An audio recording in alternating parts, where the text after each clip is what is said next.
I thought you had grace and understanding that our anniversary was not on my radar. I was busy building. You assumed incorrectly, sir.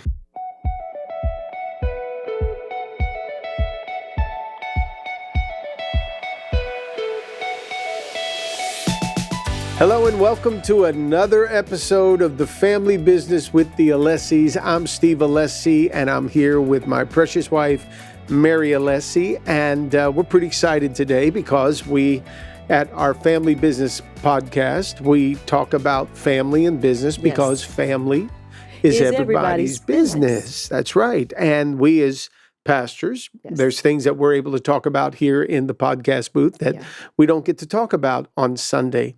And so today we're moving forward. Mary, part of the excitement that I'm sensing is we're moving into season 4 with over 60 episodes that we have put out as a podcast. That doesn't seem possible. Isn't that crazy? That's over a year's worth, just a solid weekly information. And even though we're in our second year of doing it, we've been very consistent with our podcast. And if you have enjoyed the podcast, then please do us a couple of things. One, post about it on your social media page, like it wherever you are watching it, share it with as many people as you can, and comment wherever you are watching or listening to this at, so that we could help other people appreciate what's going on in the podcast booth here. But help us help you. Oh, good. Very good. So, Mary, we got a great subject matter we're going to look at today. It's we are at the beginning of another school year. So our years are pretty much divided up into coming out of the new year, going to school, getting to the summer and relaxing. But then the last quarter, it's the push.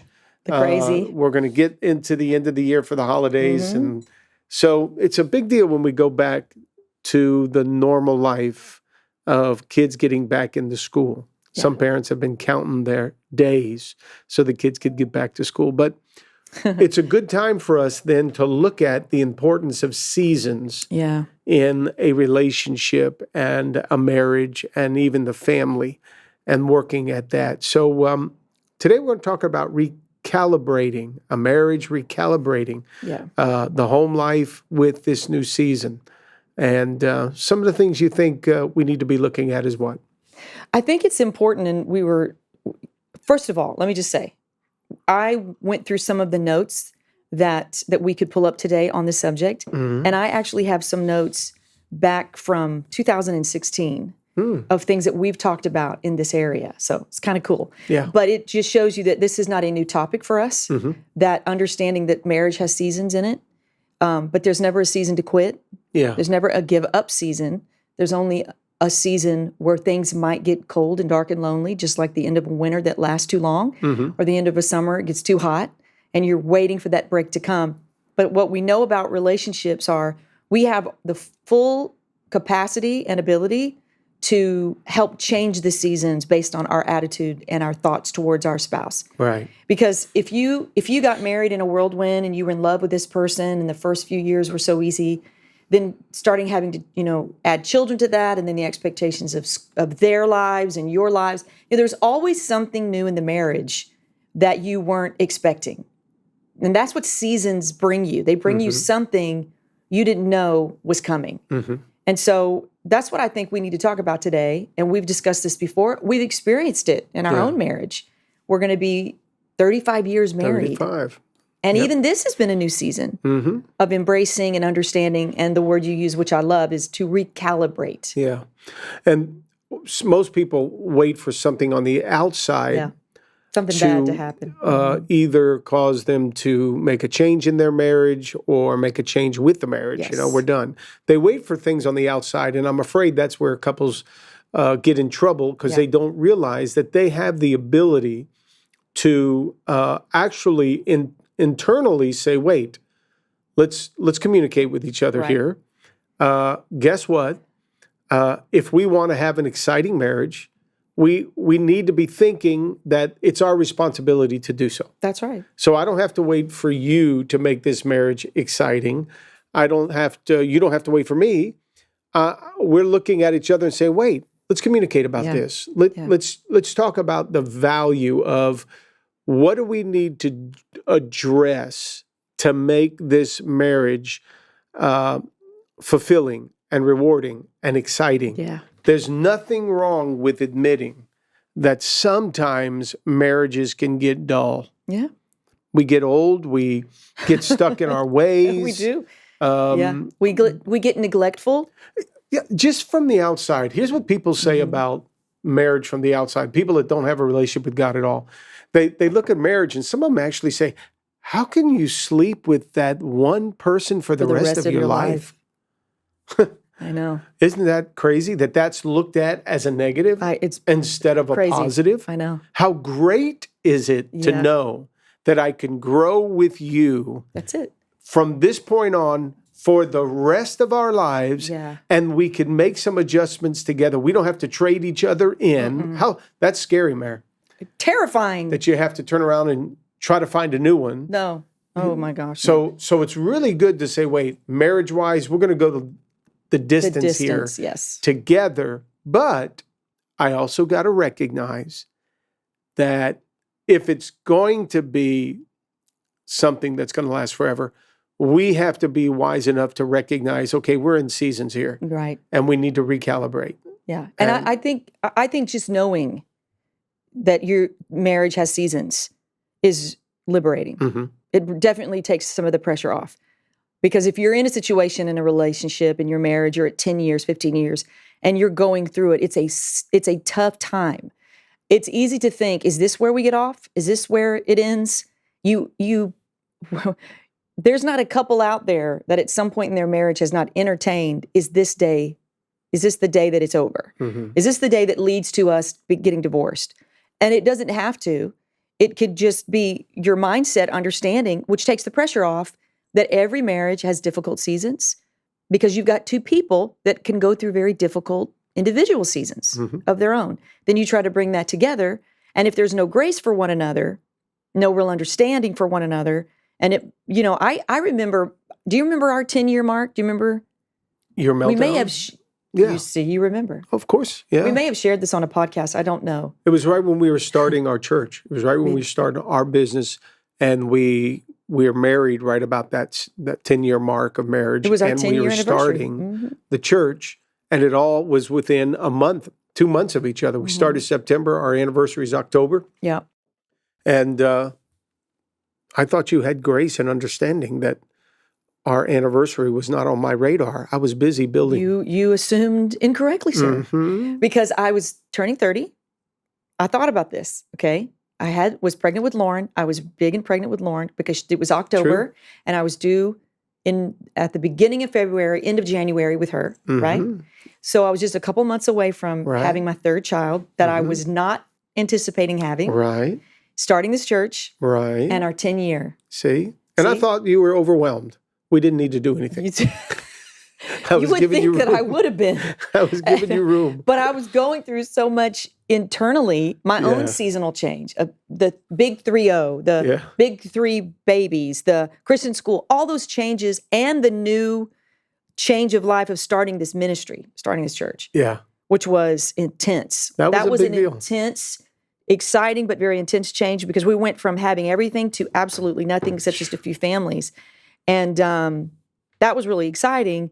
But I remember my expectation was really high that somehow my 10th anniversary was going to bring me some measure of joy because you were going to go above and beyond to plan some magnificent getaway. Mm-hmm. And how I thought we could do that, because I look back on that, Wait, follow up, because now you're going to start thinking like a man. Go. No, when I look back on that, Mary, I go, what was wrong with you?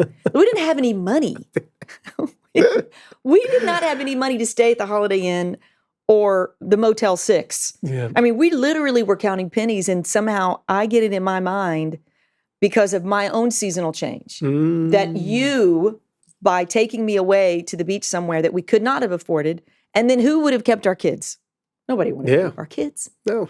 What was I thinking? But somehow I got trapped in my own head of thinking that would salvage this weird season, a season that I wasn't not embracing. I enjoyed the season, But there was a lot of things going on that were building up.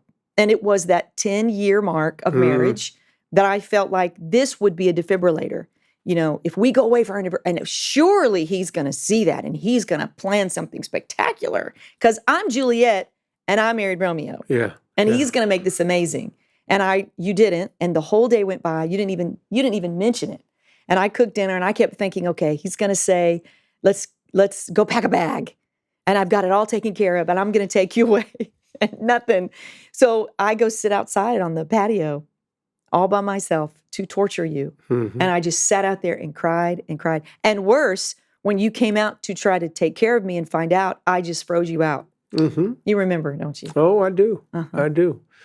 It was bad. Do you know, Mary, they say that 26 years is about the time that a business runs its course, and the average business is really operating functional successfully for about 26 years. And then people have to make a decision. What are they going to do next? They're going to pass it on to the next generation? Are they going to sell it and liquidate, merge? What are they going to do? 26 years is a magic number.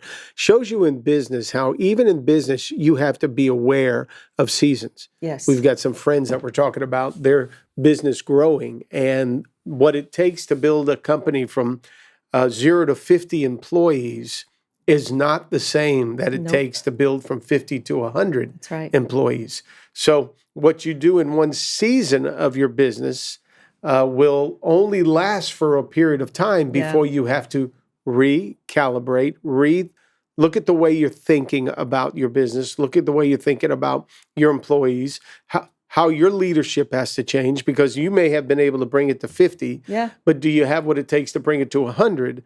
All of that is what we're talking about being applied to a marriage too. Yeah. We got through 1 year. That's right. Then that's great. But then what happens after the honeymoon's over? Yeah. You have to reprocess, recalibrate. Now you have to think, all right, I got to act different. I got to think different. My expectations have to be different. Then you get a child in the mix. When a child comes in the mix, oh boy, now that's a whole different recalibration that has to occur. You were good. You finally got accustomed to being a spouse. Now you have to learn how to be a parent.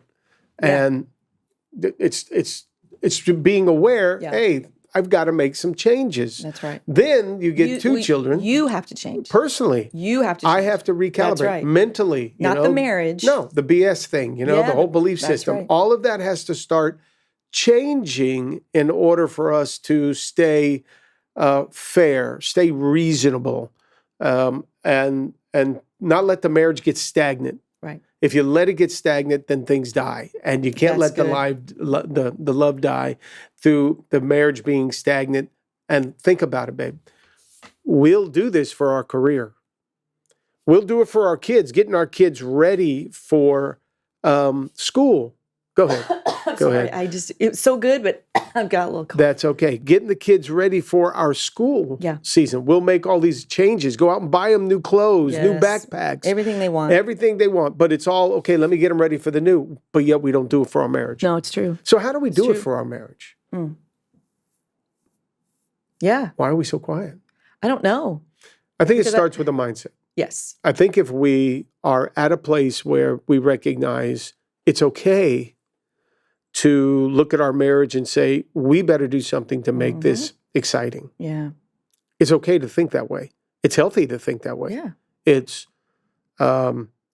looking at, in a fair, balanced way, what the expectations are of this and what we should be thinking in order to make it better. Right. So it starts with a mindset. It starts with the individual's mindset. As a wife, I have to have the mindset that I have grace for you. And it really is a simple pattern and process of thinking, because you want to have grace for your spouse, understanding that they might be going through something. So before you filter everything through your lack and what you think you need, that only perpetuates the problem, you have to stop and say, okay, maybe it's me. I'm going through some things. I'm going through a change, instead of just always making the marriage the problem. And it's so easy, Steve, as we know over the years, it's so easy that your mindset can become one that is very self-centered because it's self-induced, And even the most unselfish people, when it comes to marriage, can be pressured into becoming more selfishly minded. It's not enough for me. He's not meeting my needs. I'm not getting the care I need. I would like to spend more money, and he's a miser. He won't let me. And instead of looking at the things that they have done and are doing, if you let your mindset become entrenched in all the negative of your relationship and not understand it's a season and we're going to get through this, and some marriages at some seasons need help to get through it, and that's a good thing. It's not a bad thing. But you really do have to be mindful that your mindset can trigger some things and get you stuck that can be extremely destructive to the marriage. Yeah. The other thing, it can't just be about thinking and processing. Now I have to put it into action.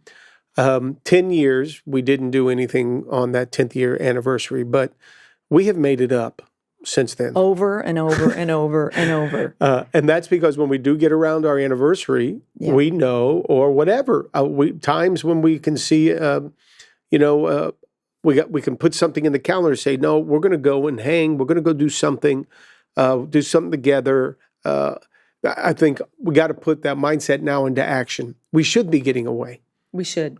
Couples need downtime away. Yeah. Kids could be taken care of. I have people in my mind right now. They're like, no, I got to have my kids with me all the time. I need to. And that usually is motivated from a place of guilt. Yeah. Because they're not spending enough time, or their career's getting the best of them, or their family's interfering. But couples should be able to say, okay, this is just dad and mom time. We have to go spend some time together. We have to be very intentional, Mary. We'll do it in every area of our life. We will. We just won't do it in our marriage. Well, I want to ratchet it up just a little bit there, because I think some couples take their kids with them everywhere they go because of guilt, and they do leave them a lot, or they want them to enjoy the weekend away with them. Some couples do it to avoid intimacy. Some couples bring their kids around all the time because they are avoiding having those one-on-ones, because what it would require of one or the other to really have a come to Jesus meeting and get it right. This is not pinpointing them out specifically, but I know this feeling. So some of our staff have been on vacation recently, and I was reaching out to one of them, and their kids were coming up later to go hang with them. And I said, are you excited about the kids coming up? They said, yeah, we can't wait. We've already out-talked ourselves, and we need our kids. We've all been there, where we're so focused, we're so accustomed to focusing on the kids that we run out of conversation with each other. We do. And when our kids are small and they're always in bed with us, or they're always interrupting that private time, because we're raising we've raised 4 kids, obviously. We aren't still raising, but we're watching 2 of our oldest be married. And one couple, the Moinas had a baby right away. And in that first year of marriage, you argue a lot. You fight a lot. You work a lot out in that first 3 years of marriage. There's a whole lot that your neighbors hear. But that's healthy and that's good, because you're fighting. There's passion there. And they are doing so beautifully because they have an angel baby. Yeah. But, the reality is it's not bad once in a while to say, Mom and Dad, take the baby, and we're going to have a good conversation and work some things out. Because what can happen, and we fly over people as ministers. We try to keep an eye and listen, you need to make sure and all that. So we try our best to keep an eye on marriages that are around us. And we've had eyes kept on us too, to make sure and guard us that we're doing it right. Because the goal for the most happy life ever is one with no regret and staying married to the person of your youth. Yeah. And that ones that helped you, that had your children. So there's nothing wrong with having a big old argument. What's wrong is when you constantly avoid them and you let the kids get in there and everything's swept under the rug, but nothing's ever dealt with. Because you're always just dealing with the kids, and you don't want to fight in front of the kids, and you don't want the kids to see. When the truth is, sometimes a daughter can get up to around 12 or 13 and be so fed up. And you didn't know it, but you had a daughter that calls it like she sees it. Yeah. And she's watching all these weird emotions go down and nothing's ever dealt with. And she's having to live in a house where there's eggshells, and she's going, somebody say something. And it's important for marriages to understand, especially with children, get away and have your arguments and your differences. Work it out. If you need help to bring it in, to help you recalibrate, get it. Yeah. Because the goal is to stay together. The goal is to keep your business together for 26 years. Yeah, right. The goal is to keep your finances together. The goal is to not lose your home. It's to not lose your cars, not lose your children. Why are we so flippant with our marriages? Yeah. Because that's the glue. Yeah, it is. Which then brings me to this. If we're going to have the shift in our mind and then we're going to take action and start working on it, I think communication's huge, babe. It's huge. There's got to be discussion. There's got to be this open my heart, let me talk about it. The worst thing is to have a spouse that goes into an ostrich approach to dealing with maybe a feeling that's uncomfortable in the relationship, and the ostrich sticks his head in the sand and pretends nothing's going on. Well, it's hard to say to a spouse later, you should have done this, if you don't sit down and express to your spouse what you would like them to do. Yeah. Communication is a beautiful thing. Take it from your head and put it on your mouth. He's not a mind reader. She doesn't read your intentions. Intentions, the best had intentions, as they say, right? I mean, none of those intentions work for you. So you don't want to just sit there and say, well, I thought you would, back when we were at the 10-year mark. The conversation for where we're going to go for our 10th anniversary should have been had like a month before. And we could have saved money. I could have saved month before I know. And not sat there and dwelt on it, waiting. Wait, what's he going to do? That's right. What's he going to do? It was unfair expectation. Yeah. And you got to get through that with communication. How come we can talk to everybody else, but we can't talk to our spouse? No, and you know what? Speaking of talking. That was a question. How come? How come we? Well, because I think sometimes we're looking in everyone else to find out what they need and what they like to communicate with them. And with our spouses, we have a tendency to have more of a, you need to figure me out. You need to speak the way I speak, instead of us learning how to speak towards our spouse. Because I can tell you over the years, if I adopted a certain way of communicating with you and I kept hitting a wall, my immature mind would say, well, you need to respond to me the way I want you to. Instead of saying, I'm not getting through. Maybe I'm not communicating right. Maybe I'm not speaking to him respectfully. Maybe the reason that he's backing off so much is because I am disrespectful. Yeah. And I just think, well, we should be able to fight and say whatever we want to say. We're married. But that's not true. No. We don't have these conflicts with people outside of our marriage because we are naturally in a mindset of saying, I don't want to have conflict with them.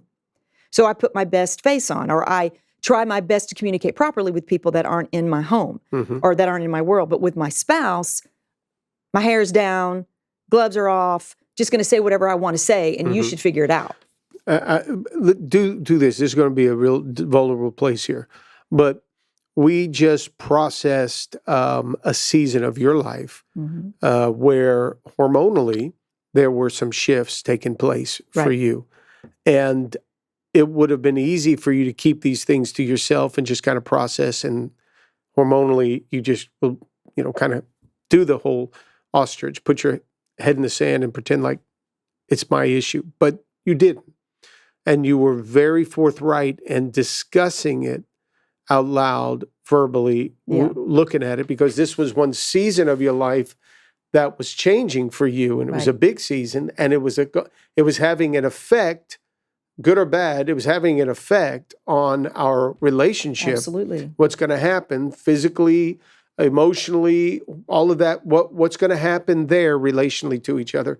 And there was a resolve, there was something that you needed to do to recalibrate hormonally. Yeah. And without the conversation, it would have been one of those things where it's easy to talk to my buddies about it, or my mom about it, the kids about it, and afraid, oh my God, if I say anything to Mary, it's going to be World War IV in here.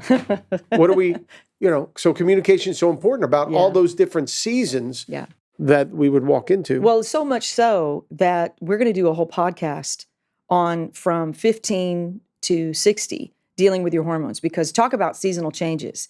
And the woman is affected, I think, more than a man with all those hormonal changes. Believe it. And it affects your mood. It affects how you see yourself. And honestly, sometimes you can't even identify that the hormones are the problem. Mm-hmm. You really do think it's your husband Yeah. or it's your kids. No, you really do. I'm sorry. Yeah. But I would wake up in the morning and you weren't even awake yet, and I would be mad at you. Yeah. I'd be like, I can't do this. There's no way I can't. He makes me so mad. You weren't even awake. You hadn't even done anything. Mm. And it was terrible. Yeah. Now I can give away my deep, dark secrets because Yeah. I'm through it. But in the middle of it, it was a real issue that in my mind at the time was not my problem. It was yours. You're too aggressive. I'm tired of him being so aggressive. Mm-hmm. Everything is, nothing's kind. I've been kind all these years. And my kindness has not rubbed off on him. I've been so peaceful. And he's still not, I'm sick of it. I've tried all these things. I've changed. He hasn't changed. Meanwhile, you're going, what is going on? What did I do? The roles reversed.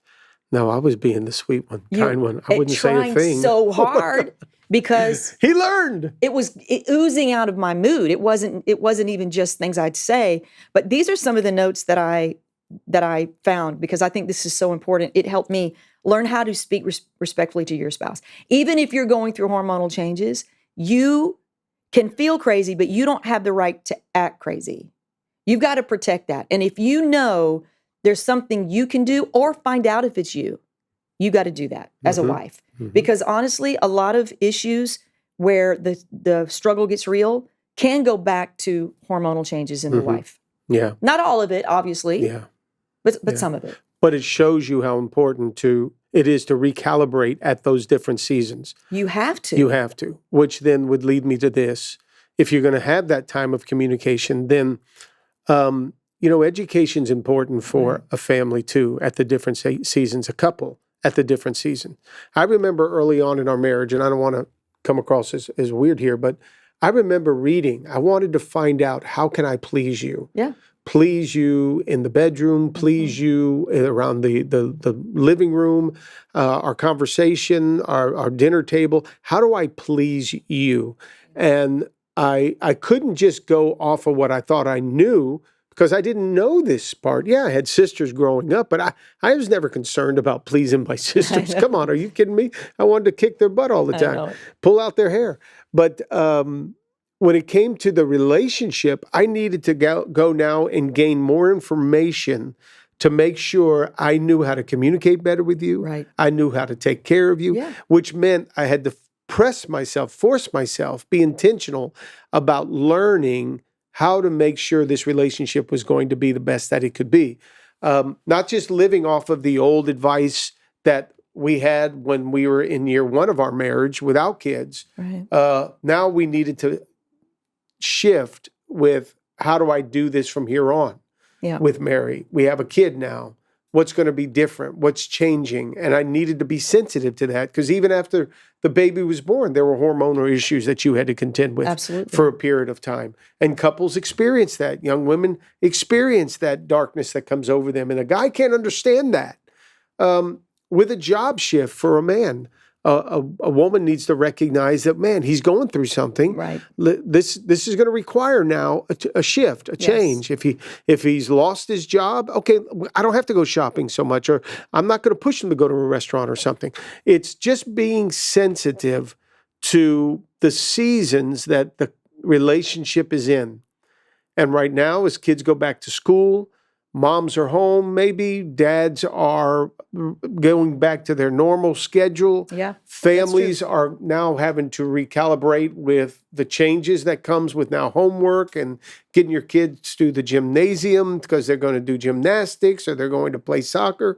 All of that comes back upon a family, and it's just healthy that the couple and the family says, all right, it's time for us to shift. Now we got to make some changes with this new season. Yeah. You know what we need to do a podcast on?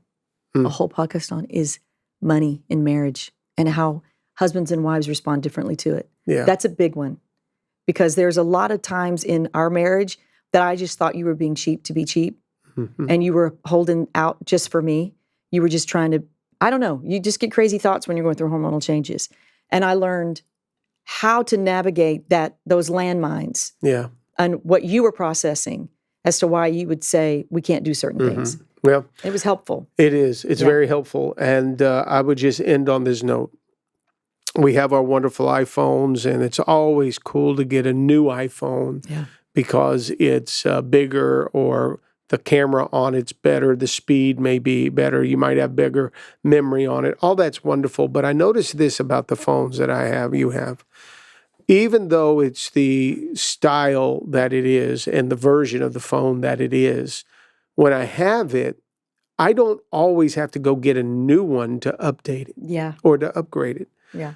These apps on this phone are getting updates regularly to fix some of the flaws that is in it.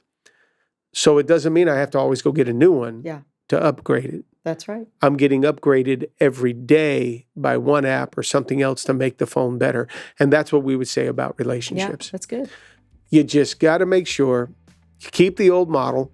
Just get the updates. And just get the regular updates that come so that you could then calibrate along the way to keep your marriage happy and healthy. Because if you don't give up. No, because if you keep the long game approach, geez, Mary, 35 years, girl. Greatest life you could ever live. So many wonderful blessings as a result of it. So, and that's due in large part to you. So, to you. Yeah, happy anniversary soon. Happy anniversary soon. Love you, babe. Okay, we hope that you have enjoyed this Alessi Family Business Podcast. We've enjoyed sharing with you, and hopefully if you have to recalibrate, upgrade, do it. And maybe some of the things we shared with you today will help you do that. Thanks for joining. Hey there, if you enjoyed this episode of the Family Business Podcast with the Alessis, then you'll want to know we've got more insight, more encouragement, more great conversations that we can have on Sundays, and even some surprises coming your way. So you want to make sure you subscribe to our channel and watch one of these next videos here next, because remember, family is everybody's business.